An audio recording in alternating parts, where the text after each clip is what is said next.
নমস্কাৰ মই কৃষ্ণাই সকলোকে মোৰ চেনেলটোলৈ স্বাগতম জনাইছোঁ। আশা কৰোঁ আপোনালোক সকলো ভালে আছে। এতিয়া কঁঠালৰ ছিজন, পকা কঁঠাল কেঁচা সকলো ধৰণৰে কঁঠাল পোৱা যায়। ভাবিছোঁ কঁঠালগুটি ৰেচিপি এটা আগবঢ়াওঁ আৰু আপোনালোকৰ লগত শ্বেয়াৰ কৰোঁ। ব'লক তেন্তে পলম নকৰি ভিডিঅ'টো আৰম্ভ কৰোঁ। এয়া কঁঠালগুটিকেইটা মই ৰ'দত শুকুৱাই লৈছোঁ। এতিয়া মই এখন ছুৰীৰ সহায়েৰে ইয়াৰ এই ওপৰৰ বাকলিটো এটা এটাকৈ গুচাই ল'ম। এনেধৰণে মই গোটেইকেইটা কঁঠালগুটি গুচাই ল'ম। এয়া মোৰ কঁঠালগুটিকেইটা গুচোৱা ইতিমধ্যে হৈ গৈছে। এতিয়া মই এটা পাত্ৰত পানী লৈ কঁঠালগুটিকেইটা ইয়াতে অলপ দেৰি ভিজাই থ'ম।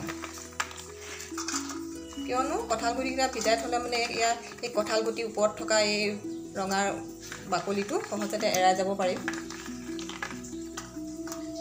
5 মিনিটমান এনেদৰে তিয়াই থ'ম মই কঁঠালগুটিকেইটা। আৰু মই এইফালে লৈছোঁ দুটা মাছ। যিহেতু এতিয়া আমি ভাত খোৱা মানুহ দুজনীয়ে আছোঁ, সেইকাৰণে দুটাই মাছ লৈছোঁ। আৰু লৈছোঁ মই এয়া এচামুচ লৈছোঁ মই পাঁচফোৰণ আৰু এচামুচ জিৰা গুড়ি, আৰু এয়া এফালে লৈছোঁ মই এচামুচ ধনিয়া গুড়ি এয়া, আৰু মই এয়া চব্জি মছলা এচামুচ লৈছোঁ, আৰু মই আদা নহৰু অকণমান থেতালি লৈছোঁ, আৰু মই এটা মিডিয়াম চাইজৰ পিঁয়াজ সৰুকৈ কাটি লৈছোঁ, আৰু বিলাহী এটা কাটি লৈছোঁ, আৰু এখিলা তেজপাত লৈছোঁ, আৰু এটা আলু মিডিয়াম চাইজৰ কাটি লৈছোঁ। এয়া মোৰ কঁঠালগুটিৰ এই ওপৰৰ ৰঙা বাকলিটো গুচোৱা সম্পূৰ্ণ হৈ গৈছে। এতিয়া মই এই কঁঠালগুটিকেইটা আৰু এই কাটি লোৱা এই আলু কেইপিচ একেলগতে মই এখন কেৰাহীত বইল কৰি ল'ম। এয়া মই এখন কেৰাহী পাতি লৈছোঁ, আৰু ইয়াতে দিছোঁ মই অলপ পানী দিছোঁ। পানী দিয়াৰ পাছত মই ইয়াতে দি দিম এই কঁঠালগুটি আৰু এই আলুকেইটা। ইয়াতে মই অলপ দেৰি বইল কৰি লওঁ। বইল হোৱা মানে মই বাকী বস্তুবোৰ যোগাৰ কৰি থাকিম। এতিয়া এয়া ইয়াতে অলপ বইল হ'ব দিছোঁ। এইফালে কঁঠালগুটি বইল হয় মানে মই এখন তেয়াৰ পাতি দি ইয়াতে মই মাছটো ফ্ৰাই কৰি লওঁ। এয়া কেৰাহীটো অলপ গৰম হৈছে, মই ইয়াতে এতিয়া অলপ তেল ঢালি দিম।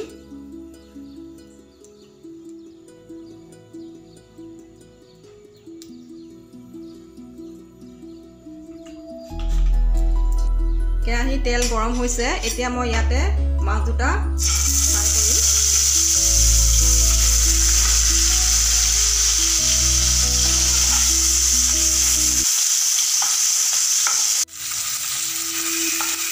এয়া মাছটো আধা ভজা হৈছে, আৰু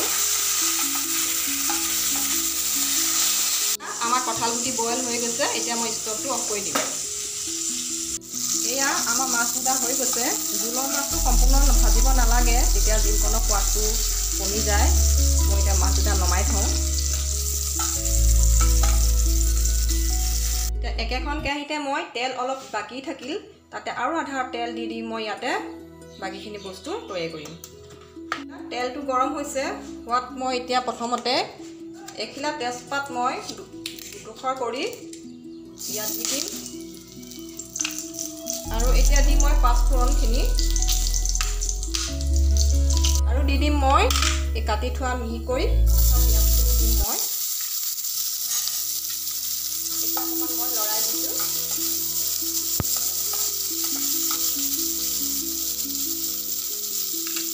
দি থোৱা আদা আৰু নহৰু পেষ্টটো দিম। এতিয়া আমি আদা নহৰু গোন্ধটো যোৱালৈকে অলপ মই ভাজি থাকিম।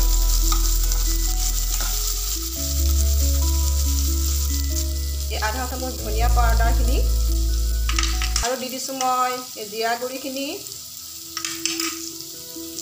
এতিয়া অলপ দেৰি মই ভাজিম। এনেকৈ অলপ দেৰি ভজাৰ পাছত যেতিয়া মছলাই তেলটো এৰিব তেতিয়ালৈকে মই অলপ লৰাই ভাজি থাকিম। ভজা হৈ গৈছে, তেলটো এৰিছে মছলাই। এতিয়া মই ইয়াতে মিহিকৈ কাটি লোৱা বিলাহীখিনি দি দিছোঁ। ইয়াত মই এতিয়া কোনো হালধি আৰু নিমখ মই এড কৰা নাই। এনেদৰে অলপ দেৰি মই লৰাই থাকিম। বিলাহীটো আমি গলি যাব দিব লাগিব। বিলাহীটো সোনকালে গলিবৰ কাৰণে মই এখন ঢাকনা ইয়াত দি দিম। ভাপতে বিলাহীটো গলি যাব, সেয়েহে মই এখন ঢাকনা ইয়াত দি দিছোঁ, আৰু গেছটো মই চিমত দিছোঁ। এয়া ঢাকনিখন দাঙি চোৱাৰ পাছত দেখিলোঁ যে বিলাহীটো অলপ গলিবলৈ আৰম্ভ কৰিছে। এয়া বিলাহীটো গলি গৈছে।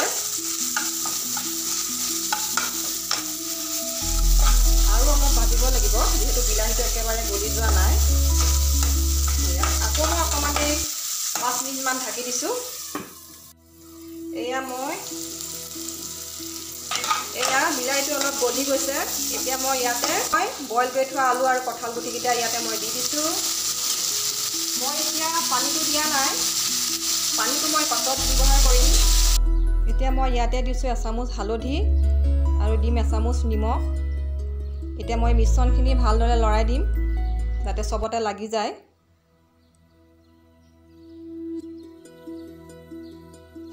এতিয়া মই ঢাকনখন দাঙি আকৌ এবাৰ লৰাই দিছোঁ আৰু মই ইয়াতে এতিয়া এড কৰিম অলপ সবজি মছলা এতিয়া মই এবাৰ ভালদৰে আকৌ লৰাই দিম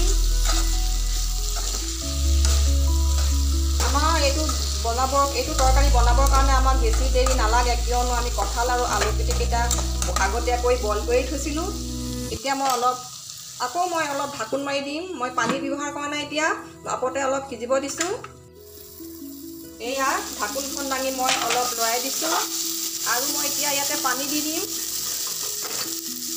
পানীখিনি গৰম পানী আমি এইখিনি পানী কঁঠালৰ গুটি আৰু আলু বইল কৰা গৰম পানী হয় এতিয়া আমি এইখিনি ইয়াতে দি দিম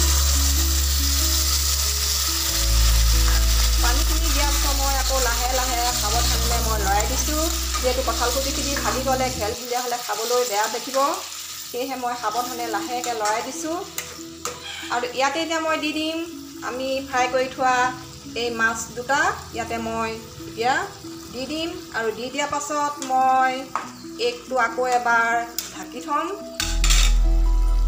এনেদৰে ঢাকোন মাৰি মই 5 মিনিটমান ৰাখি দিছোঁ ইয়াতে মই এতিয়া দি দিম এচামুচ খৰিচা এই খৰিচাখিনি মই নিজে ঘৰতে তৈয়াৰ কৰি থৈছিলোঁ এতিয়া অকণমান লৰাই দিয়াৰ পাছত মই ইয়াতে আকৌ ঢাকোন এখন লগাই দিম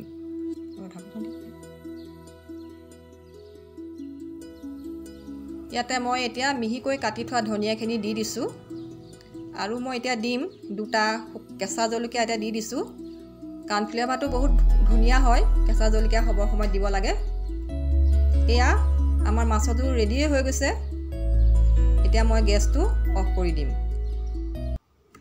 এতিয়া মোৰ কঁঠাল গুটিৰ সৈতে মাছৰ জোল ৰেডি হৈ গ'ল এই ৰেচিপিটো খাবলৈ সঁচাকৈ ভাল লাগে বহুত টেষ্টি হয় আৰু বনাবলৈও বেছি সময় প্ৰয়োজন নহয় আপোনালোকো বনাই খাই চাব ভিডিঅ'টো যদি চাই ভাল পালে লাইক শ্বেয়াৰ কমেণ্ট এটা কৰি মোক জনাব আৰু ছাবস্ক্ৰাইব কৰিবলৈ নাপাহৰিব আজিলৈ আহিছোঁ আকৌ লগ পাম সুখে থাকক শান্তিৰে থাকক